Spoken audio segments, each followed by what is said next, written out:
मुलांच्या शाळेला सुट्टी असली की मुलांचं जेवणाकडे अजिबात लक्ष नसतं, फक्त खेळायचं असतं आणि त्यातून चपाती भाजी तर खायचीच नसते. माझ्या तर मुलाचं असंच आहे बरं का. मग मी काय करते, भरपूर भाज्या घातलेला एक डोसा बनवते. तर असा डोसा बनवण्यासाठी काय करायचं, 4 ते 5 बीटाचे तुकडे घ्यायचे. त्यामध्ये हिरवी मिरची, लसूण टाकून मिक्सरला एकदम बारीक वाटून घ्यायचं. त्यानंतर डोशाच्या पिठामध्ये सर्व वाटलेलं बीट टाकायचं आणि व्यवस्थित मिक्स करायचं. त्यानंतर एक तवा गरम करून घ्यायचा, त्यावरती तेल लावायचं, पाणी शिंपडायचं, तवा व्यवस्थित पुसून घ्यायचा आणि त्यावरती डोशाचं पीठ टाकून एकसारखा असा डोसा पसरवून घ्यायचा.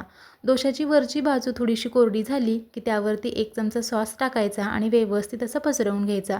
टोमॅटो सॉस बरं का.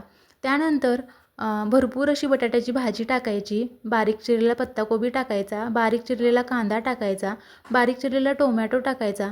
तुमच्या आवडीनुसार तुम्ही कोणत्याही भाज्या यामध्ये ॲड करू शकता.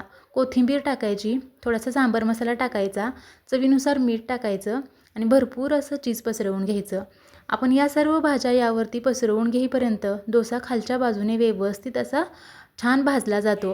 सुरुवातीपासून गॅस कमीच ठेवायचा, म्हणजे सर्व साहित्य टाकेपर्यंत डोसा व्यवस्थित भाजला जातो. सर्व भाज्या पसरवून झाल्या की डोसा फोल्ड करायचा, वरून तेल, तूप किंवा बटर लावायचं आणि व्यवस्थित डोसा भाजून घ्यायचा. भरपूर भाज्या घातलेल्या आहेत त्यामुळे मुलांचं पोट देखील भरतं आणि ते आवडीने खातात सुद्धा. तर मस्त असा गरमागरम हेल्दी डोसा तयार आहे. चटणी सॉसबरोबर खायला देऊ शकता. व्हिडिओ कसा वाटला कमेंट करून नक्की सांगा.